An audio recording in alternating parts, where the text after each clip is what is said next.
വീണ്ടും ഫ്ലേമിംഗ് തിങ്സിലേക്ക് എല്ലാ കൂട്ടുകാർക്കും സ്വാഗതം. തെക്ക് വടക്ക് സിനിമ കണ്ടു. അപ്പോൾ അതിനെക്കുറിച്ചുള്ള എൻ്റെ അഭിപ്രായം പറയുകയാണ്.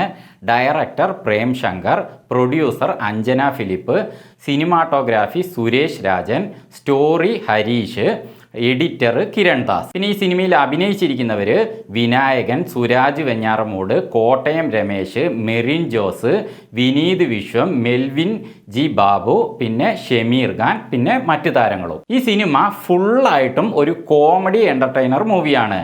അപ്പോൾ നമ്മളെ ചിരിപ്പിച്ചുകൊണ്ട് ചിന്തിപ്പിക്കുന്ന ഒരു കഥയാണ് ഇതിനുള്ളത്.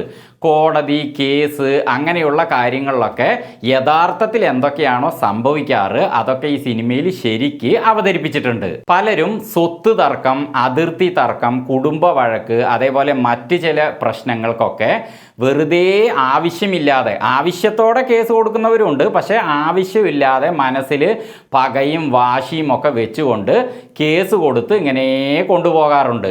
അത് ചിലപ്പോൾ 10 വർഷം, 20 വർഷം, ചിലപ്പോൾ അതിന് മുകളിൽ വർഷമൊക്കെ ഇങ്ങനെ നീണ്ടു പോയേക്കാം. പക്ഷെ എന്നാലും അത് മുറുകെ പിടിച്ചുകൊണ്ട് അത് ഒരു വിധി എത്തുന്നവരെ അങ്ങനെ ആ കേസ് വാദിച്ച് കൊണ്ടു നടക്കുന്നവരുണ്ട്.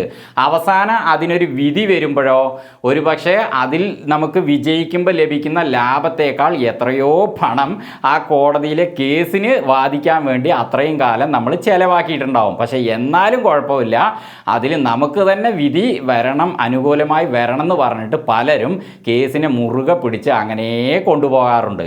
അങ്ങനെയുള്ളവരൊക്കെ ഈ സിനിമ കണ്ടാൽ നല്ലതാണ്. കാരണം ഒരു പക്ഷേ അവരുടെ മനോഭാവം മാറിയെന്നിരിക്കും. ഇതിൽ സുരാജ് വെഞ്ഞാറമൂടിനും വിനായകനും കൊടുത്തിരിക്കുന്ന റോളുകൾ എന്താണോ, ആ ക്യാരക്ടറുകൾ അത് അതായിട്ട് തന്നെ അവർ മാറി ഇതിൽ അഭിനയിച്ചിട്ടുണ്ട്.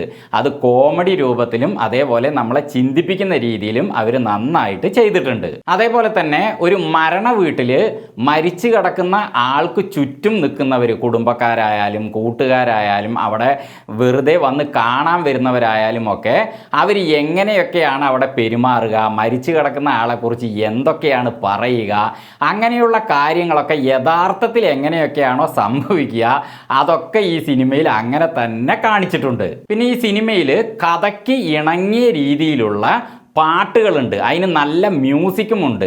അപ്പോൾ ആ കഥയ്ക്ക് ഇണങ്ങിയ രീതിയിലുള്ള ആ വരികൾ കേട്ടുകൊണ്ട് ആ മ്യൂസിക്കോട് അത് കേൾക്കുമ്പോൾ അതൊക്കെ നന്നായിട്ടുണ്ട്. പിന്നെ ഇതൊരു ആക്ഷൻ മൂവിയൊന്നുമല്ല. അപ്പോൾ ഈ സിനിമ വളരെ നല്ലൊരു സിനിമ എന്നൊന്നും ഞാൻ പറയുന്നില്ല.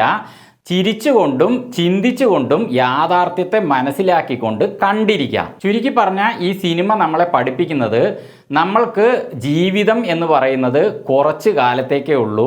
അത് എപ്പോൾ വേണമെങ്കിലും നമ്മൾ ഈ ലോകത്തിൽ നിന്ന് വിട പറയേണ്ടി വരും. അപ്പോൾ ആ കാലയളവിൻ്റെ ഉള്ളിൽ നമ്മൾ മറ്റുള്ളവർക്ക് ദോഷം വരുത്താതെ, മറ്റുള്ളവരോട് സ്നേഹത്തോടും പകയും വിദ്വേഷവും ഒക്കെ മനസ്സിൽ വെക്കാതെയും അവരോടൊപ്പം വളരെ നല്ല രീതിയിൽ ജീവിച്ച് ജീവിതം തീർക്കുക എന്നുള്ളതാണ് ഈ സിനിമ നമ്മളെ ഓർമ്മിപ്പിക്കുന്നത്. അപ്പോൾ തെക്ക് വടക്ക് എവിടെയും എത്താത്ത തീർപ്പ്. വീണ്ടും മറ്റൊരു വീഡിയോയുമായി ഞങ്ങൾ വരുന്നതുവരെ ഫ്ലേമിംഗ് തിങ്സിൽ നിന്ന് ബൈ.